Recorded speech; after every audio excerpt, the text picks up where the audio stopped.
Minasan, chapter 1138 One Piece telah rilis dengan judul Harley, di mana Robin akhirnya membaca buku Harley. Dunia pertama, bumi terbakar di api abadi, dan di hati laki-laki terbakar dengan hasrat. Dunia kedua, nafas bergolak di dalam jurang yang dalam. Dewa hutan menenunkan sihirnya. Dunia ketiga, kekacauan berkuasa. Dunia menjadi kehampaan. Nah, bagaimanakah perang besar akan terjadi, Minasan? Sebelum itu, siapa tahu ada yang ingin berdonasi? Silakan klik link Saweria yang ada di deskripsi ya. Pada cover chapter 1138 One Piece dengan judul Anak Oni Yamato dan pengembaraan kuil suci Inari bagian ke-24, di mana kita melihat Hushu berada di markasnya. Dia mengenakan pakaian Wano Kuni namun masih memakai topengnya dan sedang minum bersama para bawahannya serta beberapa geisha. Tertulis pada panel awal hasil dari penentangan Loki. Chapter pun dimulai di mana Loki yang kembali sadar dan lumayan terluka akibat serangan Gunko. Di saat Shamrock dan Gunko berjalan pergi, Loki lalu berkata jika Shamrock terlihat sangat mirip dengan Shanks, sehingga Loki tidak menganggap hal tersebut hanya kebetulan saja. Mendengar itu, Shamrock pun berbalik, namun Gunko langsung menghardik Loki agar memikirkan masalahnya sendiri karena hal tersebut tidak ada hubungannya dengan Loki. Dengan nafas terengah-engah, Loki berkata bahwa mereka tidak salah, tapi bajak laut dan Tenryubito sangat bertentangan satu sama lain. Jadi, wajar saja jika Loki menjadi penasaran. Bahkan, menurut Loki, siapapun yang melihat wajah mereka berdua pasti merasa aneh karena terlalu mirip. Shamrock pun langsung menjelaskan bahwa bajak laut yang dimaksud Loki adalah saudara kembarnya yang lebih muda dan tersesat. Sekalipun dia memang pernah kembali ke Marijoa, namun sepertinya dia sudah terlalu terikat dengan dunia permukaan yang kotor. Mengetahui hal tersebut, Loki pun sedikit terkejut jika Shanks sempat kembali ke Marijoa. Namun lucunya, karena sekarang Loki jadi membenci kedua saudara kembar tersebut. Loki berjanji jika dia lepas nanti, maka Loki akan menjadikan misinya untuk membalaskan dendam teman-temannya, yaitu para hewan buas di dunia bawah. Mendengar itu, Shamrock lalu bertanya apakah itu sebuah ancaman. Gunko lalu mengingatkan Shamrock agar tidak meladeninya. Namun Shamrock paham jika Loki tidak sepadan untuk mengotori tangannya. Sehingga Shamrock pun mengeluarkan pedangnya dan memanggil Cerberus. Melihat hal tersebut, Loki pun sangat terkejut. Kita lalu diperlihatkan pedang Shamrock yang mengeluarkan Cerberus dengan wajah yang sangat mengerikan, di mana ketiga kepalanya dikelilingi awan hitam, Minasan. Loki lalu berteriak melihat Cerberus yang mengeluarkan pedang dari mulutnya. Shamrock pun mengatakan bahwa itu adalah pedang menggigit miliknya. Loki semakin ketakutan melihat ketiga kepala Cerberus telah mengeluarkan masing-masing pedang dari mulutnya. Dan yang lebih menyeramkannya lagi, ketiga kepala Cerberus tersebut malah berputar, membuat Loki semakin terkejut. Bersamaan dengan itu, Gunko membuat burung sebagai kendaraan dari perbannya dan mengajak Shamrock untuk bersih-bersih lalu meninggalkan Elbap. Kemudian, ketiga kepala Cerberus pun terlempar dari tubuhnya, membuat Shamrock memasukkan kembali pedangnya dan pergi bersama Gunko. Shamrock pun memberitahu Loki jika dia bisa mengejar kapanpun Loki inginkan.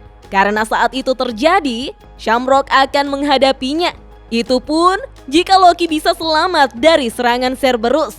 Kita pun diperlihatkan bagaimana ketiga kepala Cerberus yang terbang di udara untuk mengambil jarak, lalu memposisikan diri untuk menyerang dengan pedang tajam di mulutnya. Melihat itu, Loki pun semakin panik. Dengan penuh kecepatan, ketiga kepala Cerberus lantas menghantam tubuh Loki, Minasan. Di udara, Shamrock memberitahu Gunko bahwa saat ini mereka tidak bisa melakukan penaklukan secara total. sehingga Shamrock memilih untuk menjadikan anak-anak kecil Elbap sebagai sandera. Dan dia butuh satu orang lagi. Gungko pun paham dan bertanya, siapa yang harus dia panggil? Panel lalu berpindah ke Kastil Aurus, di mana kedua raksasa yang dikalahkan Gungko menjelaskan jika yang menyerangnya adalah Shanks. Sehingga Luffy pun sangat marah dan tidak percaya jika Shanks menyerang tanpa alasan. Namun kedua raksasa tersebut tetap yakin jika yang menyerangnya adalah Shanks. Dia telah sering melihat Shanks ada di Elbap. Tetapi Luffy juga bersikeras dia mengenal Shanks dan menganggap jika Shanks itu sangat keren. Menurut Luffy, mungkin itu hanya orang yang mirip dengan Shanks. Menurut Zoro, Shanks baru saja meninggalkan Elbap. Jadi masuk akal kalau Shanks kembali dan mengendap-endap masuk ke istana.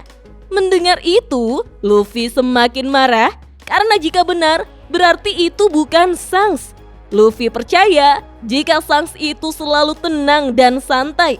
Menurut Luffy, tidak masuk akal jika Shanks sampai melakukan hal seperti itu. Nami lalu tersenyum dan bertanya, apa Luffy begitu percaya dengannya? Luffy pun meneriaki Nami bahwa tentu saja dia percaya. Menurut Luffy, Nami juga pasti sangat kesal jika ada yang menuduh Telmere sembarangan. Dengan wajah serius, Nami meluruskan jika namanya adalah Belmere-san. Kedua raksasa itu pun mulai bertanya-tanya apakah hanya mirip Shanks atau mungkin saudaranya. Luffy lalu mengambil kesimpulan, sekalipun itu saudaranya Shanks, dia pasti orang yang baik. Walaupun Shanks tidak pernah bercerita tentang keluarganya pada Luffy, namun Luffy mendengar bahwa sejak kecil Shanks sudah berada di kapal bajak laut, sehingga Luffy berpikir bahwa Roger dan Relic keluarga yang sebenarnya. Begitupun dengan semua kru bajak laut Roger, kecuali Buggy.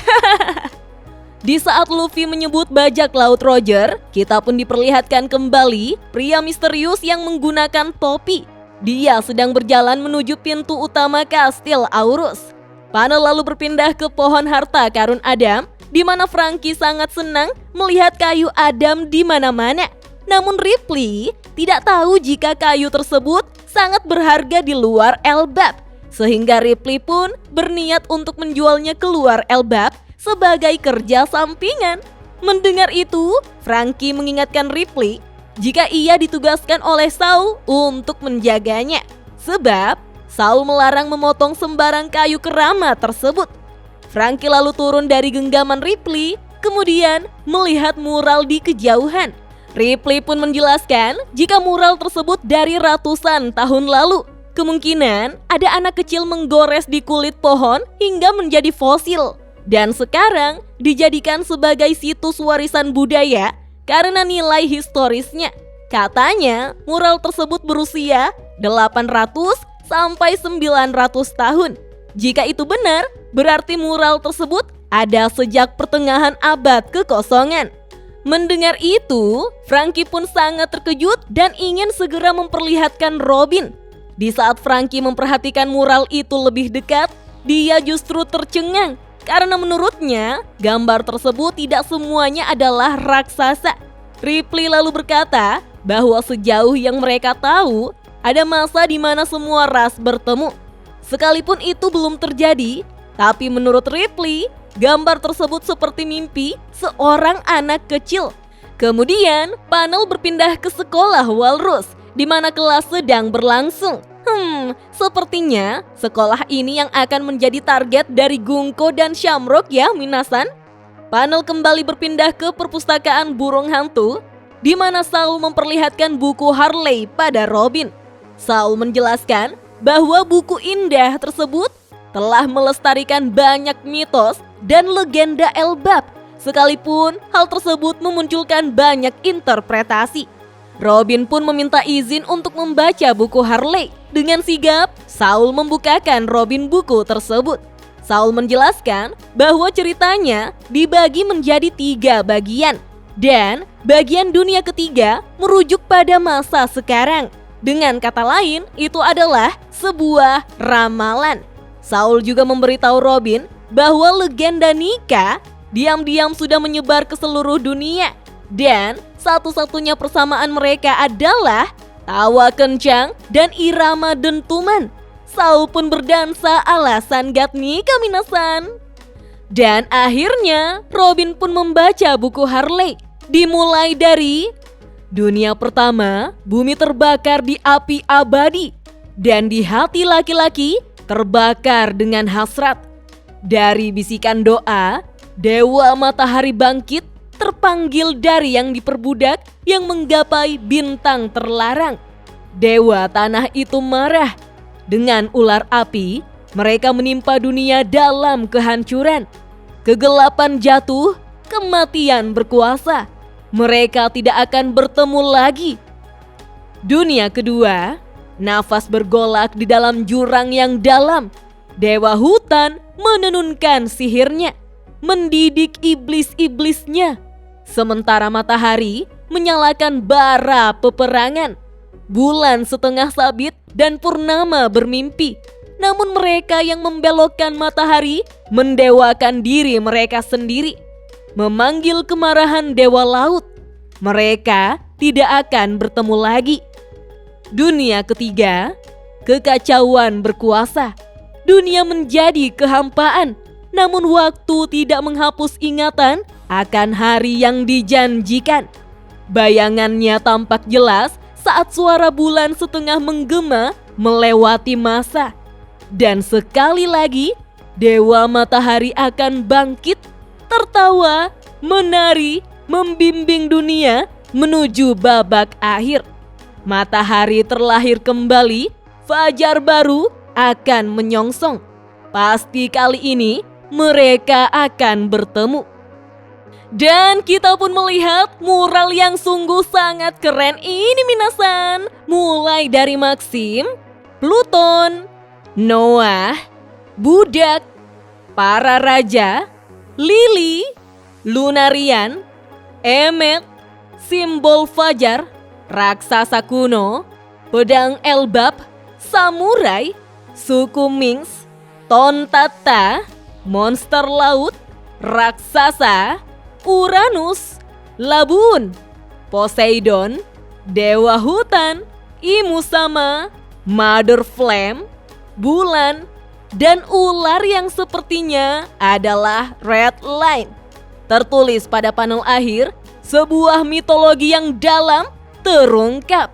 Dan chapter 1138 One Piece pun hanya sampai di sini minasan. Wah, sungguh luar biasa. Oda Sensei menggambarkan mural dari sejarah One Piece. Dari gambar mural tersebut sudah bisa diterawang bahwa pertarungan akhir akan sangat besar. Semua ras akan berada di satu tempat. Semua kekuatan akan bersatu meruntuhkan kegelapan demi satu tujuan yang sama, yaitu munculnya fajar. Oke deh minasan, kita tunggu saja chapter selanjutnya rilis minggu depan ya. Dah.